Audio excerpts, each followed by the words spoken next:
Bienvenue sur Africa 24 dans cette nouvelle édition du 12-15. Voici les titres de l'actualité. Les chefs d'État et de gouvernement de la CEMAC se sont retrouvés ce 16 décembre à Yaoundé au Cameroun sous la présidence du chef de l'État Paul Biya et de son homologue centrafricain Faustin Archange Touadéra pour débattre des réformes nécessaires afin de renforcer la résilience économique dans cette zone. Depuis le renversement du guide libyen Mouammar Kadhafi en 2011, la Libye est plongée dans une crise politique et institutionnelle. Le président congolais Denis Sassou Nguesso, président du comité de haut niveau de l'Union africaine pour la Libye, cherche des solutions durables pour la restauration de la paix dans le pays. Et puis, le Kenya va abriter le championnat d'Afrique des Nations 2025 à environ 6 semaines du coup d'envoi de cette compétition continentale. Le pouvoir de Nairobi ambitionne de demander à la Confédération africaine de football plus de temps pour la préparation de cet événement d'envergure. Mais tout d'abord aux Comores, le passage du cyclone Chido a causé des dégâts énormes sur l'archipel. Il a frappé le pays ce samedi 14 décembre avant de se diriger vers le Mozambique. Le président de l'Union des Comores, Azali Assoumani, a annoncé qu'aucun mort n'est à déplorer. Des dégâts matériels ont toutefois été constatés. Le chef de l'État a exprimé sa solidarité avec les populations de Mayotte, zone durement touchée. Il a également décrété une semaine de deuil national. Le drapeau de l'Union des Comores sera mis en berne durant cette période. Les chefs d'État et de gouvernement de la communauté économique et monétaire de l'Afrique centrale se sont retrouvés ce 16 décembre à Yaoundé sous la présidence du chef de l'État camerounais Paul Biya et de son homologue centrafricain Faustin Archange Touadéra. Les dirigeants vont débattre des réformes qui permettront de renforcer la résilience économique, de relancer la croissance et d'accélérer les mécanismes d'intégration régionale, une assise qui devrait permettre de réaliser la vision 2025 de développement des États membres. Catherine Gombe. La mise en œuvre de la vision des chefs d'État de faire de la CEMAC un espace économique intégré, émergent où règne la sécurité, la solidarité et la bonne gouvernance au service du développement humain à l'horizon 2025 est compromise par la situation économique précaire de la sous-région. Face à l'urgence de la situation, les dirigeants de la CEMAC se sont réunis le 16 décembre 2024 au palais de l'unité de Yaoundé pour identifier les défis endogènes et exogènes qui fragilisent les économies des pays membres. Selon les données récentes, nos avoirs extérieurs nets se sont considérablement amoindris. Cette situation est préoccupante et appelle à une action urgente de notre part pour inverser cette courbe. Dans un contexte de fragilisation économique, la solidarité régionale est plus que jamais nécessaire. Cette rencontre a ainsi été l'occasion de renforcer les mécanismes de coopération économique et d'établir un front uni face aux crises. Aujourd'hui, de nombreux facteurs exogènes et endogènes tendent à atténuer les performances enregistrées et par conséquent ralentir la mise en œuvre de ces réformes structurelles ambitieuses.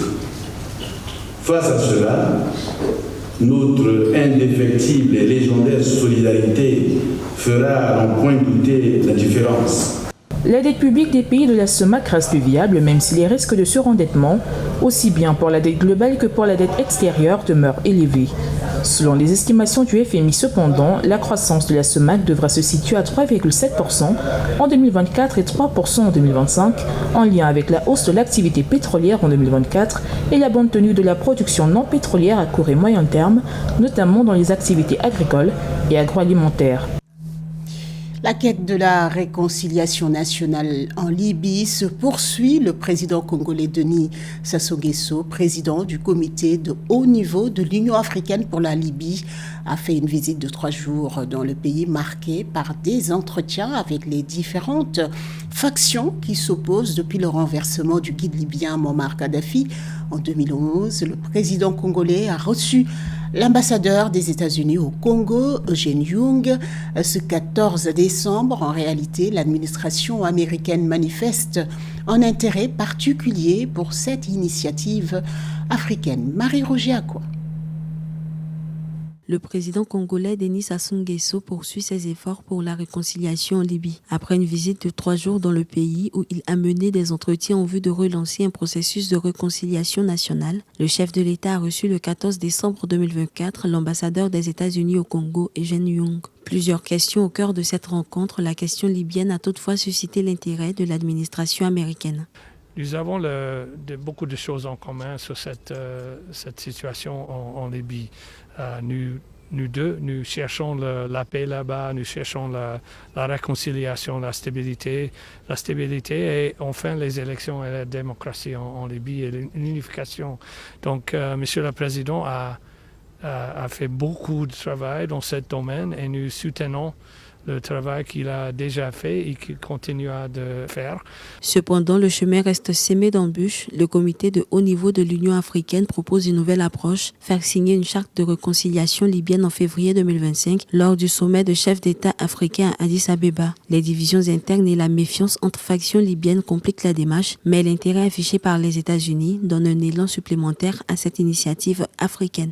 Réussir à faire asseoir les représentants de toutes ces parties à la même table, les amener à fraterniser, ce n'était pas du tout donné et ça a été le produit d'un long effort du président Denis Sassou Nguesso.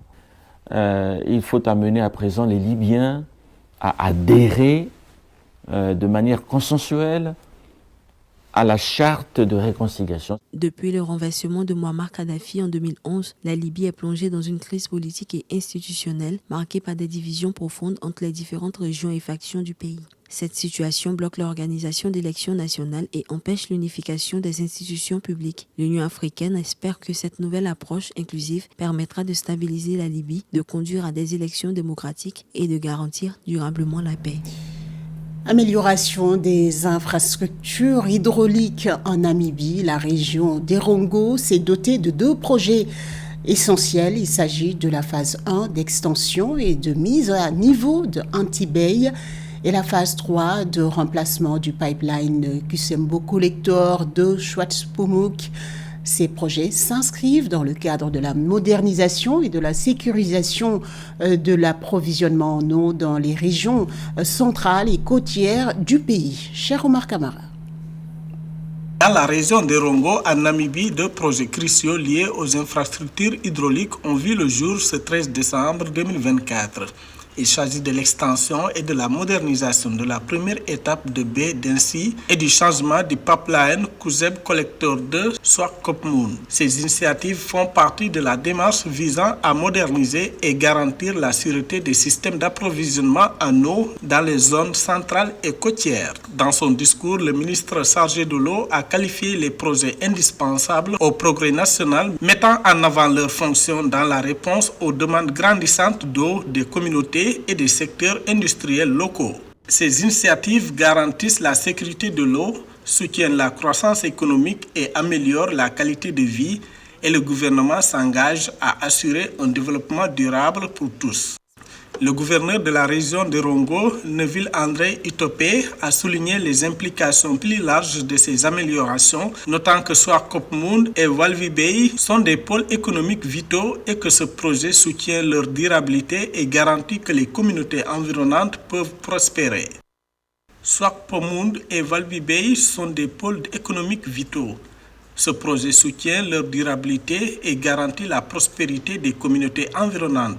D'après les autorités namibiennes, ce dispositif pourrait exploiter diverses ressources hydrauliques comme les aquifères Omdel et Kaiser Delta, tout comme des installations de dessalement. Cette méthode globale garantit la durabilité de l'approvisionnement en eau dans la zone où l'eau douce demeure une ressource précieuse. À la page sport, à environ 6 semaines du coup d'envoi du championnat d'Afrique des Nations, le Kenya se lance dans une course contre la montre pour mettre en place les installations nécessaires à l'organisation de la compétition prévue en février 2025. Le gouvernement affirme qu'il demandera à la Confédération africaine de football de lui accorder plus de temps pour se préparer au tournoi. Un sujet de Sarah Yemele, commentaire Edith Lamy. Les préparatifs du Kenya en vue de l'organisation du championnat d'Afrique des Nations de 2025 doivent être achevés en 6 semaines seulement. La Confédération africaine de football ayant fixé la date limite au 31 décembre. Malgré des efforts considérables, le pays a encore des lacunes importantes à combler, en particulier au centre sportif international MOI de 60 000 places à Kasarani et au Nyayo National Stadium qui ont été désignés comme sites. Je veux assurer à la CAF et aux Kenyans que le Kenya sera prêt à accueillir le CHAN. Nous faisons tout, nous dépensons sans compter, nous mobilisons toutes sortes de ressources de la meilleure manière possible pour nous assurer que les 2 sites sont prêts, que les terrains d'entraînement sont prêts à accueillir le CHAN. Les inspecteurs de la CAF ont récemment procédé à une deuxième évaluation des installations du Kenya, y compris les stades, les terrains d'entraînement, les aéroports et les hôtels, au cours de laquelle le représentant de la CAF à Nairobi a dissipé les craintes de voir le pays se voir refuser le droit d'accueillir la compétition. Cependant, le Kenya demande maintenant plus de temps pour les préparatifs, justifiant l'organisation du CHAN et de la CAN dans un court laps de temps. Nous demandons également à la CAF de nous accorder une attention particulière car nous organisons 2 événements majeurs dans un laps de temps très court et leur soutien est essentiel et crucial si nous voulons répondre aux attentes de tous les Kenyans.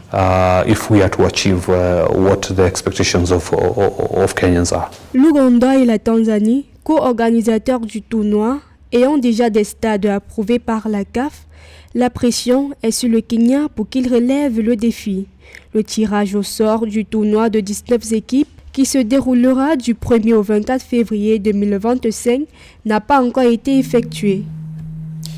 Le réseau international francophone pour le sport veut s'étendre dans tous les pays pour poursuivre ses opérations. Son ambition, jouer un rôle de plus en plus important dans le sport en travaillant avec l'Organisation internationale de la francophonie.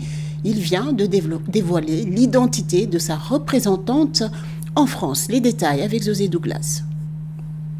C'est au cours d'une cérémonie officielle à Paris que le RIF, le Réseau international francophone pour le sport, dont le siège est basé en Côte d'Ivoire, a investi sa représentante internationale. C'est les valeurs communes que l'on partage. Les valeurs qui sont l'inclusion sociale, le partage et surtout emmener les gens au-delà de leurs limites. Et c'est toutes les valeurs que partage le RIF. À travers tout ce que j'ai pu faire durant ma carrière et également à travers les œuvres caritatives que j'ai faites et les associations, ça a toujours été tourné vers l'humain. Et le RIF aujourd'hui a cette valeur qui est l'humain au cœur de chaque projet. Mon rôle précisément sera de fédérer, de pouvoir travailler avec les différentes associations. Le RIF qui s'est fixé plusieurs objectifs et compte prendre une part importante aux prochains Jeux olympiques de la jeunesse au Sénégal, Dakar 2026. Et la France, c'est le 8e pays, c'est le premier pays européen à être, on va dire, investi dans le réseau international francophone pour le sport. Et c'est une journée d'impact parce que là, nous sortons des Jeux olympiques et des Jeux paralympiques. Journée d'impact parce que nous sortons aussi du sommet de la francophonie. Et ce sont de 2 grands événements que nous avons impactés à travers nos actions. On se prépare non seulement pour le Maroc l'année prochaine, parce qu'on a la 3e édition de Sporama. Le Maroc est déjà un pays accrédité dans le RIFS. Et l'année qui va suivre après au Sénégal, parce qu'on est partie prenante des journées des Jeux olympiques de la jeunesse. Le RIF qui s'éteint également jusqu'aux Antilles et a profité pour présenter quelques-uns de ses membres et dont un point focal en Guadeloupe. Bon, l'idée, c'est bien sûr d'être en quelque sorte un pont entre la Guadeloupe et l'Afrique, bien sûr en passant par la France. Donc voilà. Rappelons que le RIF a célébré au mois de mars 2024 sa journée internationale dans le monde, mais aussi sur le continent et dans des pays tels que le Togo, le Sénégal, le Cameroun, la RDC, la Tunisie, la Côte d'Ivoire et le Burkina Faso. Sa mission vise toujours à faciliter le partage de la langue française et de coopérer sur l'ensemble des enjeux sportifs dans l'espace francophone, en mettant en valeur aussi la solidarité, la diversité culturelle, la démocratie, les droits de l'homme à travers le sport. Les CAF Awards ont révélé leurs lauréats ce lundi 16 décembre à Marrakech, au Maroc. Le Nigérian Ademola Lookman est élu meilleur joueur africain de l'année. La Zambienne Barbara Banda, quant à elle, remporte le prestigieux titre de meilleure joueuse. Du côté des entraîneurs, l'Ivoirien MRC Fayet a été couronné meilleur entraîneur africain, récompensant ainsi son exploit avec les éléphants de Côte d'Ivoire, notamment durant la dernière Coupe d'Afrique des Nations. Ce journal a été réalisé par l'ensemble de la rédaction. Merci de l'avoir suivi. Dans un instant, une nouvelle édition de l'information sur Africa 24.